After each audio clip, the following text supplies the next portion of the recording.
Friday, everyone. Welcome to Somewhere in the Middle with Michelle Berard. I'm your host, Michelle Berard, founder and CEO of Michelle A. Berard LLC and Urban Book Editor. And I'm very happy to share this hour with you, where we examine all those places where spirit meets life and the joys and challenges that may bring. You guys know I like to start by thanking Ms. Beverly Black and Tribe Family Channel for helping me create this space for us. Tribe Family Channel is home to an assortment of thought-provoking shows that explore life, spirit, business, and culture, including The Woman at the Well, hosted by Ms. Beverly Black herself. Somewhere in the Middle was born on Tribe Family Channel, and though we have grown onto our own platform, we are ever grateful and loyal to our roots. To paraphrase an African proverb, we are here only because we stand on the shoulders of those who came before us. I want to say thank you to my guest on the May 8th show, Christian author Alan Black. You can connect with Alan on social media, and his books are available on Amazon. If you missed that show, make sure you listen to the replay. You can find our complete show archives, including the May 8th show, at thesomewhereinthemiddlepodcast.com. I also want to shout out Bruce George of the Genius is Common movement, which encourages all of us to embrace our inner genius and share it with the world. This is a really important message, and I hope you guys will share it with the youth. But it's not just for the youth. We adults sometimes need to be reminded that the world needs our genius. Learn more about the Genius is Common movement at www.geniusiscommon.com. Now, this week's interview is a little rough around the edges. My guest, Sam Woods, called in from prison in Ohio, where he's serving a lengthy sentence. His wife, Ashley Woods, called in from their home in Ohio. There will be sounds of prison in this interview, including a recording advising us that the call is coming from an Ohio prison. If you are not familiar with how those who are incarcerated have to communicate with their loved ones, these sounds may be jarring. I hope you will listen with empathy and patience as Sam and Ashley share their story. Let me tell you a little about Sam. Sam Woods is a native of Canton, Ohio, where he was indoctrinated into street life at the age of 12.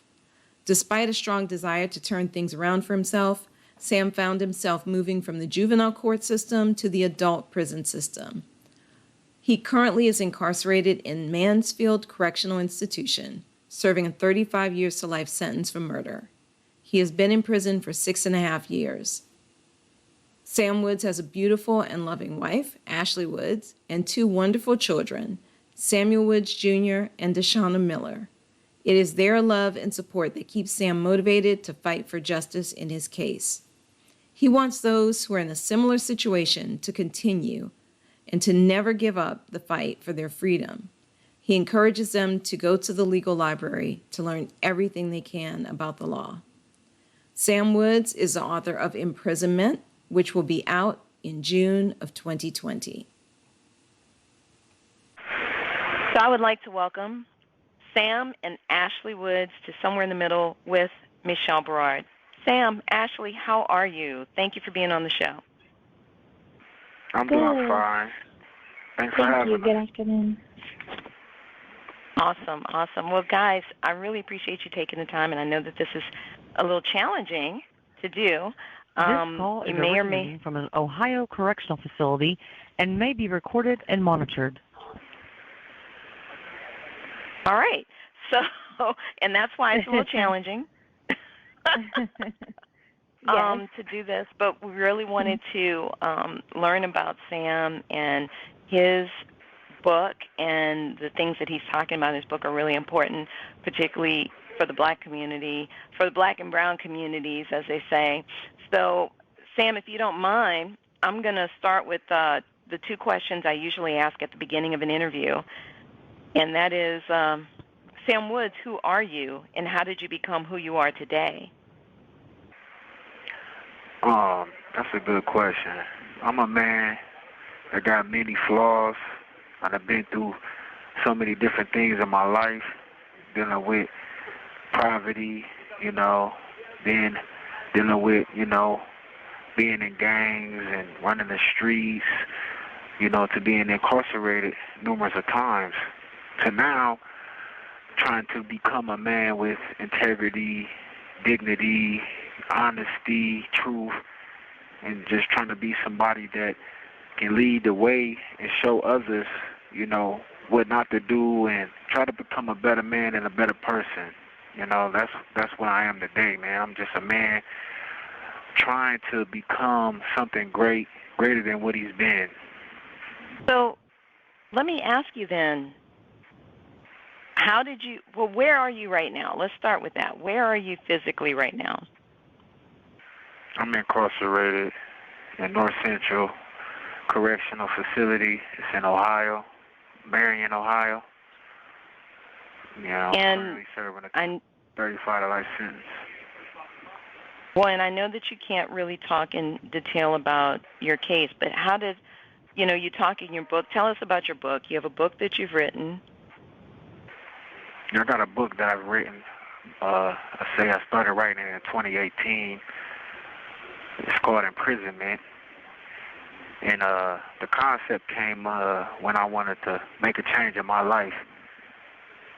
And there was a lot of things going on in the world, dealing with the court system, dealing with the streets, and there was a lot of things that I just wanted to speak on. This call is originating from an Ohio correctional facility and may be recorded and monitored. There was a lot of different things that I wanted to speak on, and I felt I can speak my truth by writing my own words in my own book and, be able to really get my truth out there and talk about the things I want to talk about.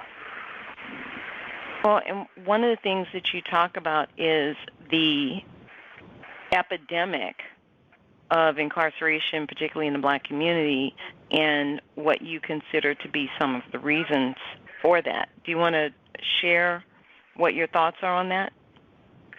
Yeah. I've been in and out of the system since I was 12 years old, so I've been seeing the cycle for a long time now.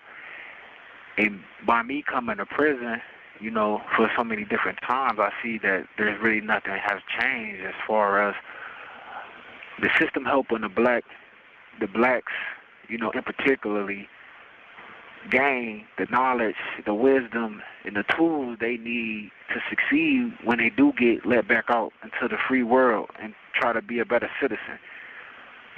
So when I wrote this book, that's what I really wanted to tap into. I really wanted to tap into that aspect alone and talk about what we need to do, to fix these horrible problems in the system, because it's really hard for somebody to get released from prison who has nothing, to really succeed out there. If you don't have no tools to even get a job, because there's no programs that you was incarcerated. When you was incarcerated, there wasn't any programs that help you, fend for yourself as far as getting jobs, because a lot of us come from poverty, a lot of us come from a broken home, so we really didn't know nothing about getting jobs and working a job and things of that nature to really be an upstanding citizen in America. So it's not for lack of desire to be an upstanding citizen, it's for lack of resources, is what I'm hearing. Is that what you're... The lack of resources as well. A person can say, well, if a person wanted to change, they could have did better, and so on and so forth, which is true. But on the flip side, there's nothing wrong with having a little guidance, a little help. Everybody needs some guidance and everybody needs some help. Ain't nobody in this world perfect.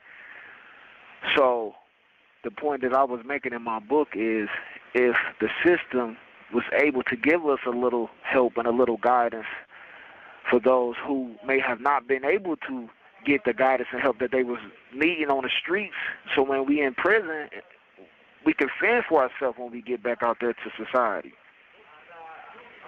Right. So I was really, trying to touch bases on that. Well, let's start with where did you grow up, and tell us about your upbringing. Because I think one of the things that struck me as I was reading your manuscript was you said that this is very common. The way that you grew up was very common for kids in your area. And right. It might help for people to have kind of a little bit of an overall view, maybe not super detailed, but an overall view of how things were for you. Yeah, I came from Canton, Ohio. You know, better known as the Hall of Fame State Pro Football Hall of Fame. Uh, came up, you know, on the northwest end of Canton. You know, ain't nothing but, you know, prostitution, drugs, gangs. You know, my home was broken. You know, my father was murdered when I was 2.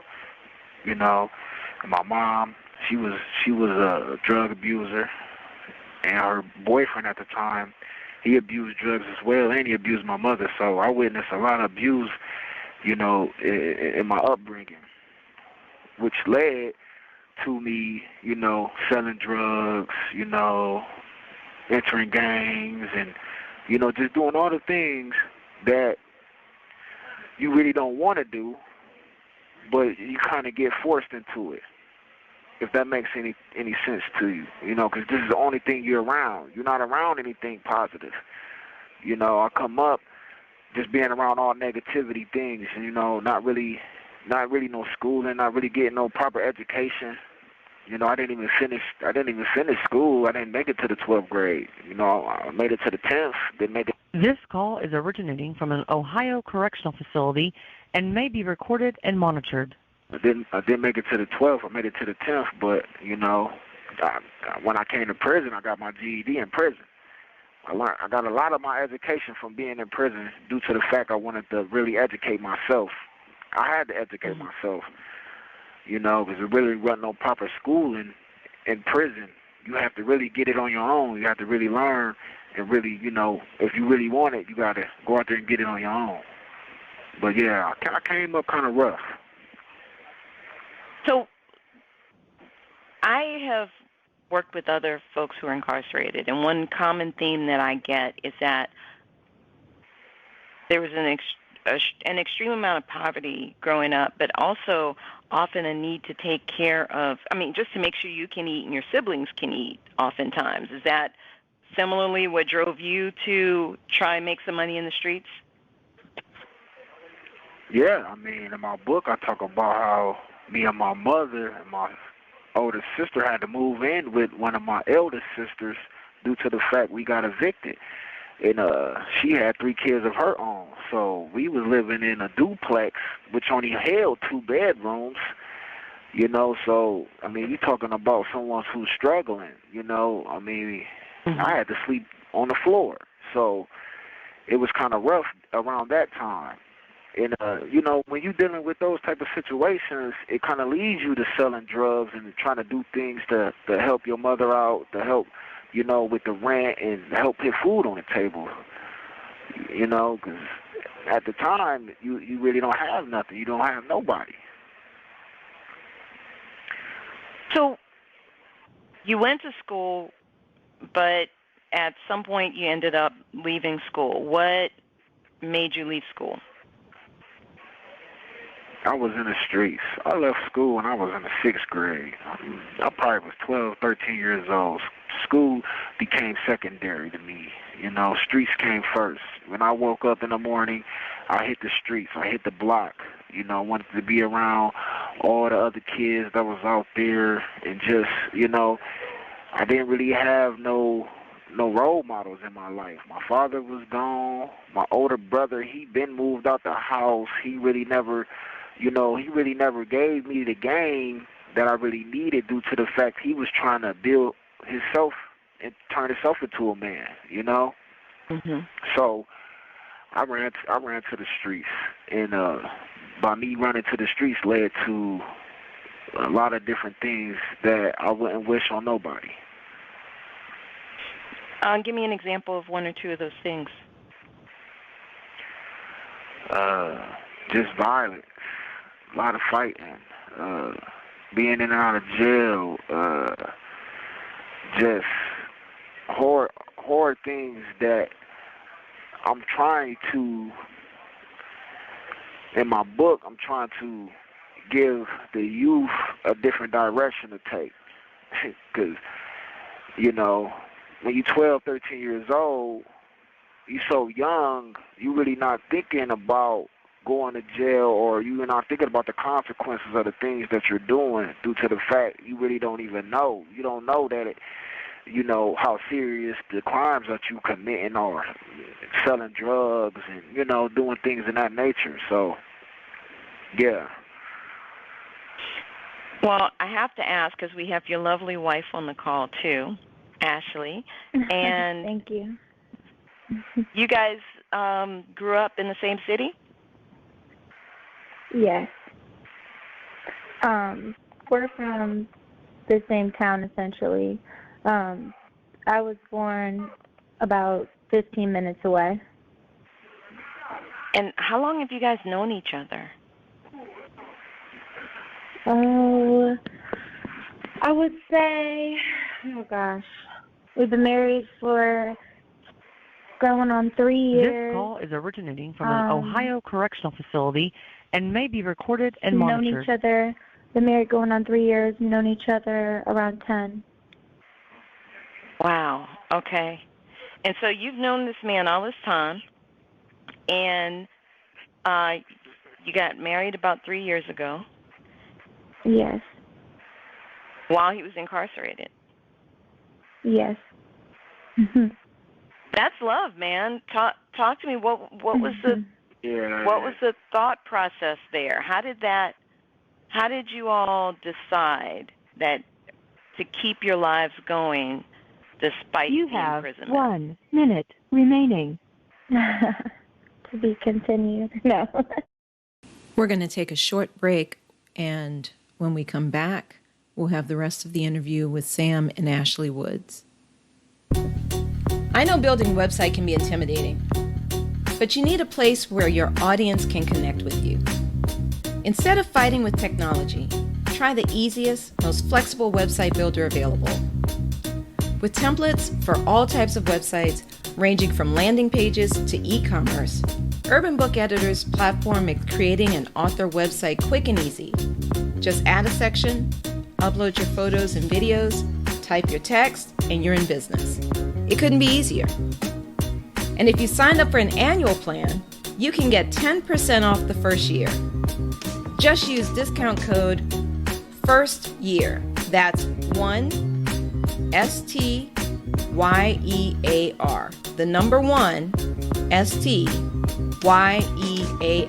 in all caps. Take advantage of the 14-day free trial. No credit card is needed. Visit urbanbookeditor.com and select Create Your Author Website from the menu bar at the top of the page. No more struggling with technology. No more paying a small fortune to developers. Create beautiful websites without learning to code. Spend more time writing and less time worrying about your website. Just go to urbanbookeditor.com and select Create Your Author Website. You'll see how easy it is to build a great website to showcase your work. Go to urbanbookeditor.com and select Create Your Author Website today. We're continuing our interview with Sam and Ashley Woods. Sam is the author of Imprisonment. So can you repeat your question again? I'm sorry. Yes, so you guys got married in prison while he was in prison. So that's quite a love story. How did that come about? How did you decide to keep your lives going in spite of the imprisonment? After 7 years, she reached out to me during my incarceration, and we basically rebuilt on our friendship from when I was on the streets, and our connection kind of got deeper. And she seen my situation. She seen I was an innocent man serving a life sentence, and it kind of drawn her even more to me due to the fact she felt my pain and my struggle that I was going through. And, we kind of took off from there, and the friendship kind of got deeper, and here we are, married. Love is strong. It is, obviously. We found each other again, and it was just a really beautiful thing. I was dealing with some things, also had a background of abuse, had recently lost my father, was not really sure what direction I was taking in life as well. I was running around recklessly, and there was a time where This call is originating from an Ohio correctional facility and may be recorded and monitored. Also was involved in the streets as well, and I almost lost my life. And I think at that point, my husband really, from where he was at, and at this point we were just like rekindling, even more of our friendship. And I think the way he stepped up for me and was there for me when I really didn't feel like anybody else was, it just made me want to fight for him harder. And we just kept growing and growing, and it seemed as though everybody was against our love, like our friends and family. They're like, are you sure you want to do this? But, the way we see it is whenever you have that person, like he's my person, we built one another, Yeah. When you got somebody that's willing to fight with you, and willing to fight for you, and really be there for you, and hold you down, and no matter what, going to stand by your side, it's hard to deny somebody like that. You want that person in your life forever. So I asked her to marry me, and she said yeah, and we gonna be married forever. Yeah. Well, I know, Ashley, you said that you had your own experiences in the street. What was that? I mean, we hear about men all the time and what they're doing. What is it that you were doing as a young lady?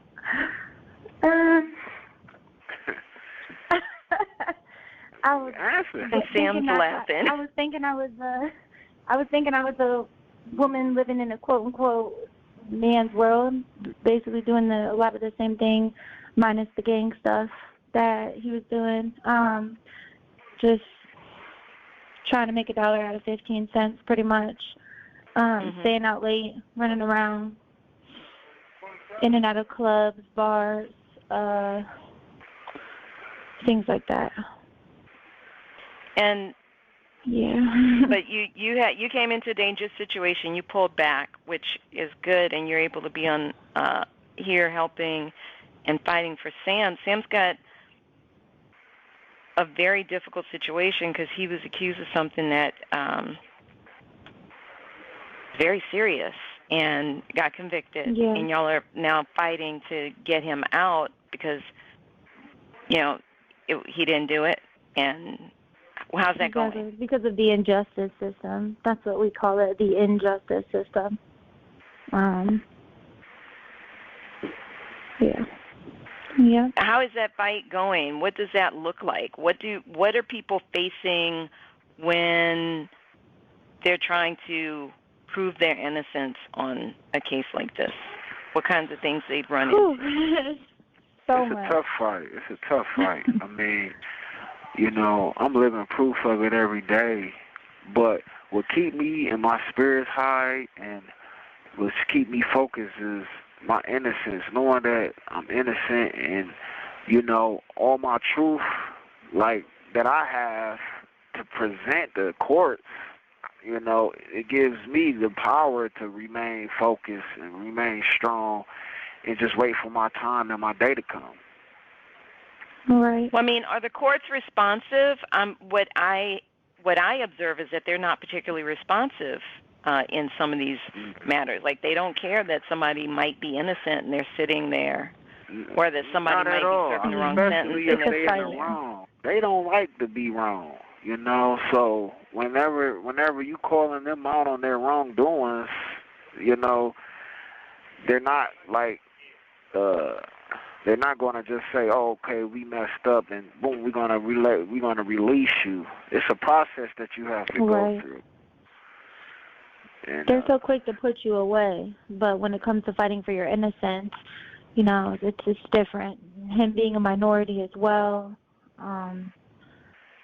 it just feels to us, and statistics show there's harsher punishment for less evidence. And that's really, his book talks a lot about that too. Exactly. So we only have a few more minutes. I want to get into a couple of things that are like current events. We're dealing with COVID-19, hashtag pandemic 2020, right? Right. Corona. I personally have some concerns about people who are incarcerated because y'all can't create this illness. It's not going to start with you guys, but if it gets into the prisons, it could sweep through there and really do some damage. What's going on in where you are? I mean, are they taking precautions? They actually shut the visit. Yeah, they taking this virus real serious. They done shut the visitation room down for 30 days. Possibly longer. This call is originating from an Ohio correctional facility and may be recorded and monitored. Yeah, they shut the visitation room down for 30 days. They really taking precaution in here. They came in here, they told everybody to not shake each other's hands, wash your hands, and things of that nature. But my theory on that is way different than the world's. I'm assuming. I don't know. Well, my question is: are they testing the guards? Are they testing the staff that come in to do stuff? Because y'all can't. You can shake all the hands you want. Can't nobody bring anything in. Y'all can't bring it in. It has to be a guard or another type of employee, an administrative staff, something. Are they testing them before they go in? Because, what I'm hearing about the hospitals is that a lot of these doctors and nurses can't even walk in the door until they check their temperature and different stuff like that. What are they doing? Do you know if they're doing any of that or have they expressed that they have an emergency plan, Ashley, about, what are they going to do if they do get some cases? I've reached out to his case manager. Nobody's really contacted me back. I know they had him sign a paper, which, in my opinion, was like a waiver. What do you think? As far as the COs go, if you sick or if one of these COs get sick or if they showing any symptoms, they're not going to come in to work. Right. And from what I've been noticing, a lot of these COs haven't been coming into work. They've been short of staff. So I've been watching some of the same COs here. They work 12-hour shifts here. They've been working 24-hour shifts, I've been noticing. Wow. I mean, they taking precaution. Right. Just that Ohio's been hit pretty hard, I thought. I mean, I don't have the numbers, but I thought Ohio had been hit pretty hard just like California. Yeah, it's been, it was like a mile down the street from me at the hospital. And then they sent everybody at my job to work from home. So we've just been trying to This call is originating from an Ohio correctional facility and may be recorded and monitored. People is out of work right now, so we need that money Trump talking about sending. Yeah. Well, he's. I don't know what's going to happen with that. I've been watching it myself. Well, guys, we are coming up on our time. What do you want, if you have one thing that you wanted to share with, let's say, a young person right now, Sam, about your situation and how to avoid it, what would that be? I think going to school is very important.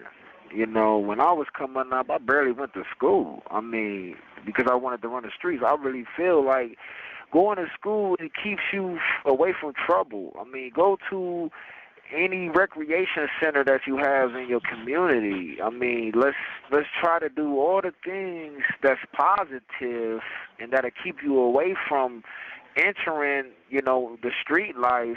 I would recommend you to do that. Even go to church.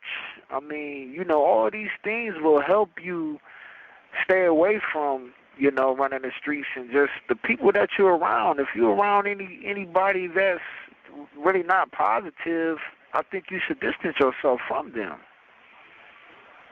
Right.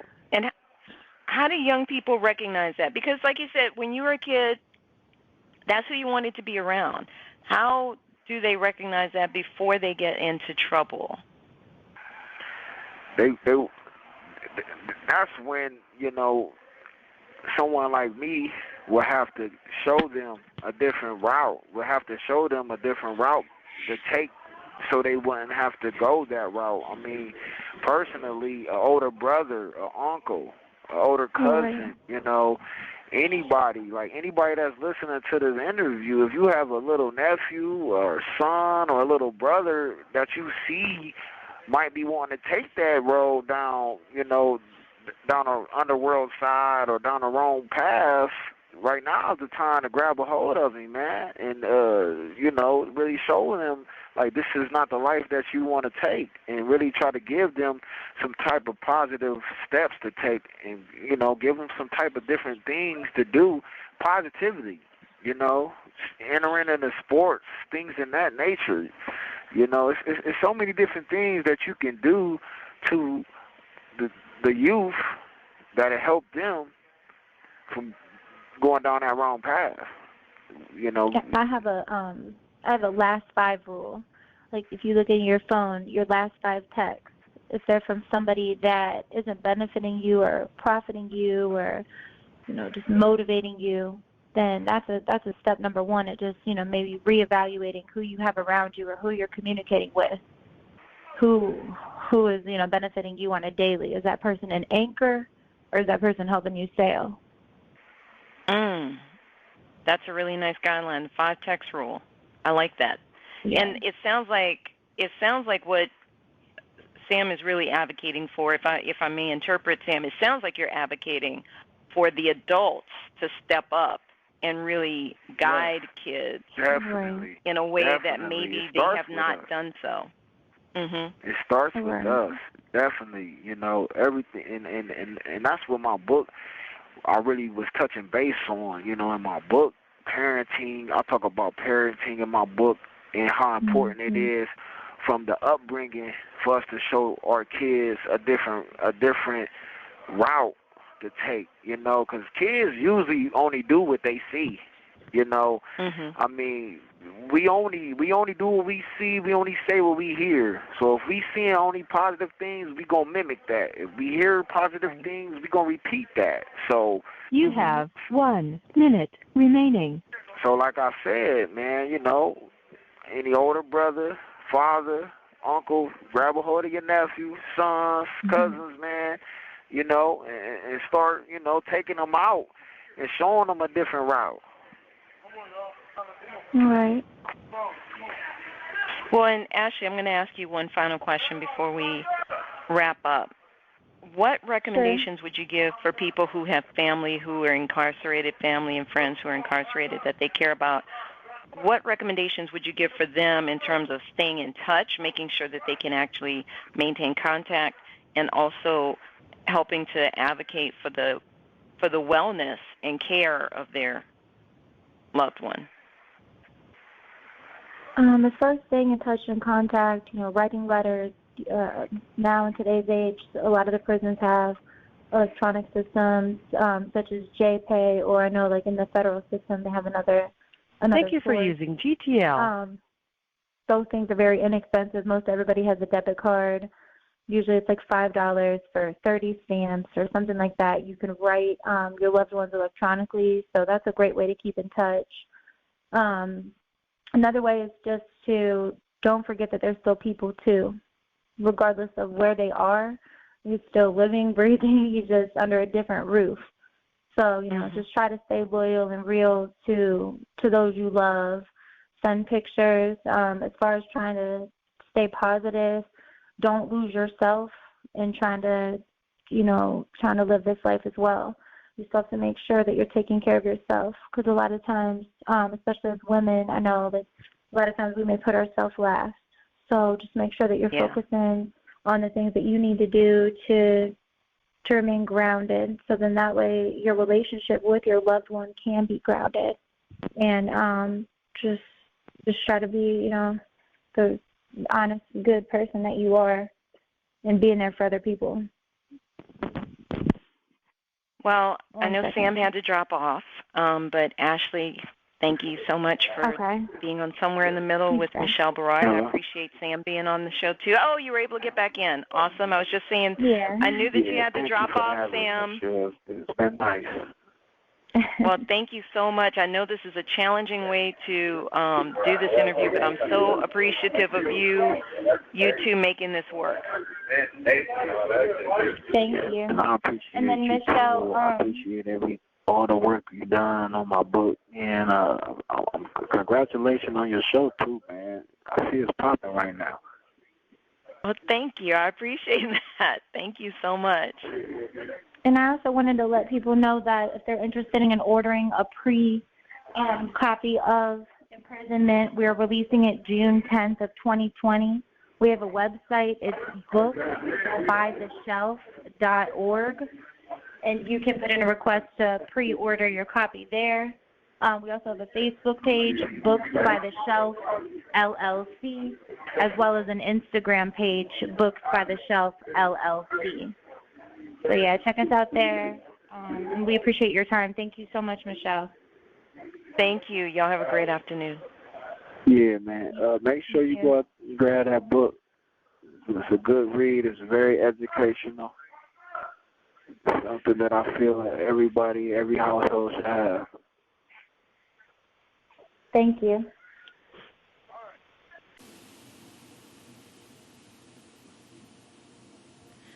Well, that's our show this week, guys. You can reach out to me online at urbanbookeditor.com or michelleberard.com. You can also find me on Facebook, Instagram, and Twitter as Urban Book Editor. Send me a note. I'd love to hear from you. Feel free to send in some topics you'd like us to cover on the show. You guys know we take the month of June off to celebrate my birthday. Shout out to all the June babies out there.